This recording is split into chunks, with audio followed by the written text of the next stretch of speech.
ಪ್ರೀತಿಯುಳ್ಳ ದೇವಜನರೇ, ನಿಮ್ಮೆಲ್ಲರಿಗೂ ಯೇಸು ಕ್ರಿಸ್ತನ ಮಧುರವಾದ ನಾಮದಲ್ಲಿ ವಂದನೆಗಳು. ಈ ನೂತನವಾದ ದಿನದಲ್ಲಿ ನಿಮ್ಮೆಲ್ಲರನ್ನು ನೋಡುವುದರಲ್ಲಿ ಸಂತೋಷವುಳ್ಳವನಾಗಿದ್ದೇನೆ. ನಿಮಗೂ ನಿಮ್ಮ ಕುಟುಂಬವನ್ನು ಕರ್ತನು ಇನ್ನೂ ಹೇರಳವಾಗಿ ಆಶೀರ್ವದಿಸಲಿ. ಶಾಲೋ, ನಿಮಗೆ ಸಮಾಧಾನವಾಗಲಿ. ಈ ದಿನ ದೇವರ ವಾಕ್ಯದ ಧ್ಯಾನಕ್ಕಾಗಿರುವಂಥ ವಿಷಯ ಕಣ್ಣೀರಿನ ಪ್ರಾರ್ಥನೆಗೆ ಬೆಲೆ ಇದೆ. ಅದಕ್ಕೆ ಆಧಾರವಾಗಿ ಯೆಶಾಯನ ಬರೆದ ಪ್ರವಾದನೆ ಗ್ರಂಥ 38ನೇ ಅಧ್ಯಾಯ 5ನೇ ವಚನ, ನಿನ್ನ ಕಣ್ಣೀರನ್ನು ನೋಡಿದ್ದೇನೆ. ನೋಡ್ರಿ, ಈಗ ಓದಿದ ವಾಕ್ಯ ಭಾಗವನ್ನು ಸ್ತೋತ್ರ ದೇವರು ಯಾರಿಗೆ ಹೇಳುತ್ತಾ ಇದ್ದಾರಂತ ಹೇಳಿದ್ರೆ, ಹಿಜ್ಕೀಯ ಅರಸನಿಗೆ ಹೇಳುತ್ತಿದ್ದಾರೆ. ಅರಸನ ಆಯುಷ್ಯ ಮುಗಿದಾಗ ದೇವರು ಪ್ರವಾದಿಯಾದ ಯೆಶಾಯನನ್ನು ಕಳುಹಿಸಿ, ನೀನು ಎಲ್ಲವನ್ನ ರೆಡಿ ಮಾಡಿಕೋಪ, ನೀನು ತೀರಿ ಹೋಗಬೇಕಾಗಿದೆ ಎಂಬುದಾಗಿ ಹೇಳಿದಾಗ ಹಿಜ್ಕೀಯನು ತನ್ನ ಸ್ತೋತ್ರ ಮುಖವನ್ನು ಗೋಡೆಯ ಕಡೆಗೆ ತಿರುಗಿಕೊಂಡು ಪ್ರಾರ್ಥಿಸುತ್ತಾ ಇದ್ದಾನೆ. ಸ್ವಾಮಿ, ನಾನು ಒಳ್ಳೆಯವನಾಗಿದ್ದೆ, ಯಥಾರ್ಥವಾಗಿದ್ದೆ, ನನ್ನನ್ನು ನೆನಪು ಮಾಡಿಕೊ ಎಂಬುದಾಗಿ ಹೇಳಿದಾಗ ದೇವರು ತಿರುಗಿ ನೆನಪು ಮಾಡಿಕೊಂಡು ಯೆಶಾಯ ಪ್ರವಾದಿಯ ಮೂಲಕವಾಗಿ ಕಳಿಸಿಕೊಟ್ಟು, ನಿನಗೆ 15 ವರ್ಷಗಳು ಕೂಡಿಸಿಕೊಡುತ್ತೇನೆಂಬುದಾಗಿ ದೇವರು ಮಾತನಾಡಿ, ಅದು ಮಾತ್ರವಲ್ಲ, ದೇವರು ಹೇಳುತ್ತಾ ಇದ್ದಾರೆ, ನಿನ್ನ ಕಣ್ಣೀರನ್ನು ನಾನು ಕಂಡಿದ್ದೇನೆ. ಕಣ್ಣೀರಿನ ಪ್ರಾರ್ಥನೆ ದೇವರ ಹೃದಯವನ್ನು ಕರಗಿಸ್ತದೆ. ಕಣ್ಣೀರಿನ ಪ್ರಾರ್ಥನೆ ನಮ್ಮ ಜೀವಿತದಲ್ಲಿ ಅದ್ಭುತವನ್ನು ತರುತ್ತದೆ. ಕಣ್ಣೀರಿನ ಪ್ರಾರ್ಥನೆ ನಮ್ಮ ಜೀವಿತದಲ್ಲಿ ಉಜ್ಜೀವನವನ್ನು ತರುವಂಥದ್ದಾಗಿದೆ. ಆದುದರಿಂದ ಕಣ್ಣೀರಿನ ಪ್ರಾರ್ಥನೆಗೆ ಇರುವಷ್ಟು ಬೆಲೆ ಬೇರೆ ಯಾವುದಕ್ಕೂ ಸ್ತೋತ್ರ ಇಲ್ಲವೇ ಇಲ್ಲ. ಒಂದು ದಿನ ದೇವದೂತನು ಪರಲೋಕದಿಂದ ಭೂಮಿಗೆ ಬಂದನ್ರಿ. ಅವನು ಯೋಚನೆ ಮಾಡ್ದ, ಹಾಗೆ ಮಾತನಾಡ್ತಾ ಇದ್ದಾನೆ, ನಾನು ಭೂಮಿಯ ಮೇಲಿನ ಬೆಳೆಯುಳ್ಳ ವಸ್ತುವನ್ನು ಪರಲೋಕಕ್ಕೆ ಕೊಂಡೊಯ್ತೇನೆಂಬುದಾಗಿ ತೀರ್ಮಾನಿಸಿ ಪ್ರತಿ ಸ್ಥಳವನ್ನು ಸುತ್ತಿ ನೋಡಿದ. ಸುಂದರವಾದ ಕಾಡುಗಳು, ಹೂವುಗಳು, ಪಕ್ಷಿಗಳು, ಕಣ್ಣಿಗೆ ಸ್ತೋತ್ರ ಹಬ್ಬವನ್ನು ನೀಡುವ ಜಲಪಾತಗಳೊಂದಿಗೆ ದೃಶ್ಯಾವಳಿ ತುಂಬ ಸುಂದರವಾಗಿತ್ತು. ಆದರೆ ಇವೆಲ್ಲವೂ ಪರಲೋಕದಲ್ಲಿ ಇನ್ನೂ ಹೆಚ್ಚು ಸುಂದರವಾಗಿದೆ ಎಂದು ಭಾವಿಸಿ ಅವುಗಳನ್ನು ಬಿಟ್ಟು ಚಿನ್ನವನ್ನು ನೋಡಿದನು.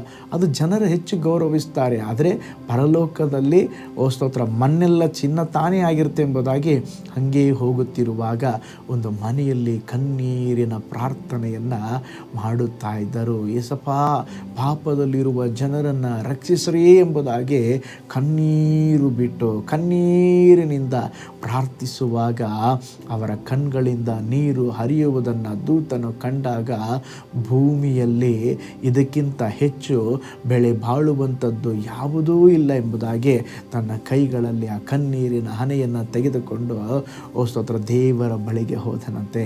ನೋಡ್ರಿ, ಈ ಜಗತ್ತು ಒಬ್ಬ ವ್ಯಕ್ತಿಯನ್ನು ಪ್ರಾಪಂಚಿಕ ವಸ್ತುಗಳಿಂದ ಮಾತ್ರವೇ ಗೌರವಿಸುತ್ತದೆ. ಆದರೆ ಕಣ್ಣೀರಿನ ಮೌಲ್ಯ ತಿಳಿದರೆ ಸಾಕು, ನಮ್ಮ ಜೀವಿತದಲ್ಲಿ ನಾವು ಸಾಧಿಸಬಹುದು.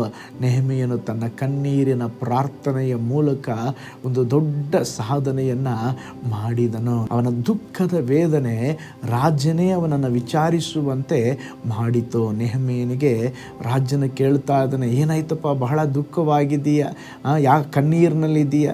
ಆಗ ನೆಹೆಮೀಯನು ಅವನಿಗೆ ಎಲ್ಲ ವಿಷಯಗಳನ್ನು ತಿಳಿಸಿದಾಗ, ಯೆರೂಸಲೇಮಿನ ಪೌಳಿ ಗೋಡೆಗಳು ಬಿದ್ದಿರುವುದನ್ನು ತಿಳಿಸಿದ, ತಿರುಗಿ ಗೋಡೆಯನ್ನು ಕಟ್ಟಬೇಕೆಂಬುದಾಗಿ ತಿಳಿಸಿದ.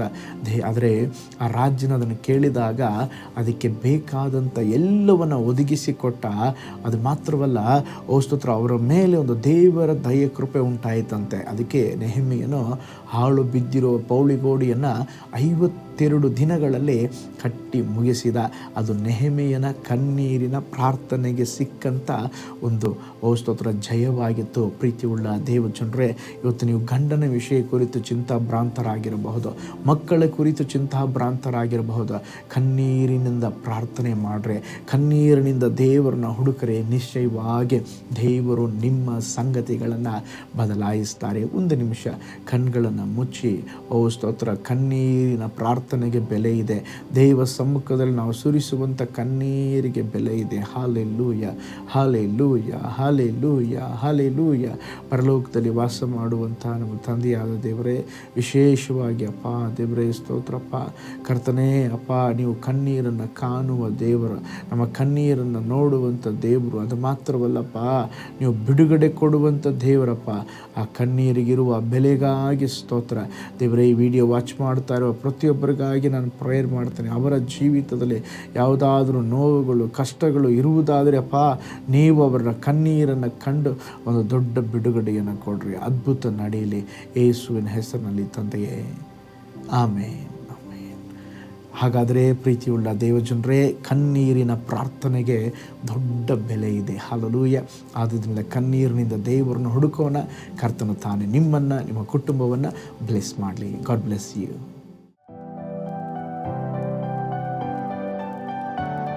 ಕರ್ತನಲ್ಲಿ ಪ್ರಿಯರೇ, ಈ ಸಂದೇಶ ಮತ್ತು ಪ್ರಾರ್ಥನೆ ನಿಮಗೆ ಆಶೀರ್ವಾದಕರವಾಗಿದ್ದರೆ, ದೇವರು ನಿಮ್ಮನ್ನು ಪ್ರೇರೇಪಿಸಿದರೆ, ನಂಬಿಕೆಯಿಂದ ಸಾಗುವ ಈ ಸೇವೆಗೆ ನಿಮ್ಮ ಅಮೂಲ್ಯವಾದ ಕಾಣಿಕೆಯನ್ನು ಬಿತ್ತಿರಿ.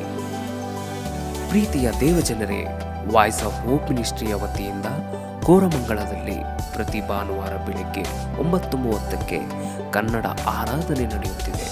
ಆತ್ಮಭರಿತವಾದ ಆರಾಧನೆ, ಮನಮುಟ್ಟುವ ಸಾಕ್ಷಿ, ಬಲಪಡಿಸುವ ದೇವ ಸಂದೇಶ. ಬನ್ನಿ, ನಮ್ಮೊಂದಿಗೆ ಭಾಗಿಯಾಗಿ ಕರ್ತನನ್ನು ಆರಾಧಿಸಿರಿ. ನೂತನ ತಿಂಗಳ ಆಶೀರ್ವಾದ ಕೂಟ ಪ್ರತಿ ತಿಂಗಳು ಮೊದಲ ದಿನ ಸಂಜೆ 7 ಗಂಟೆಗೆ. ಪ್ರತಿ ತಿಂಗಳು 2ನೇ ಶನಿವಾರ ಬಿಡುಗಡೆ ಉಪವಾಸ ಪ್ರಾರ್ಥನೆ ಕೂಟ ಬೆಳಿಗ್ಗೆ 10:30ಕ್ಕೆ. ನಿಮಗಾಗಿ ಪ್ರಾರ್ಥಿಸಬೇಕೆ? ನಿಮಗೆ ಯಾವುದಾದರೂ ಪ್ರಾರ್ಥನೆ ಮನವಿಗಳು ಇರುವುದಾದರೆ ಕೆಳಗಿನ ನಂಬರಿಗೆ ಕರೆ ಮಾಡಿ ಅಥವಾ ವಾಟ್ಸಪ್ ಮಾಡಿ.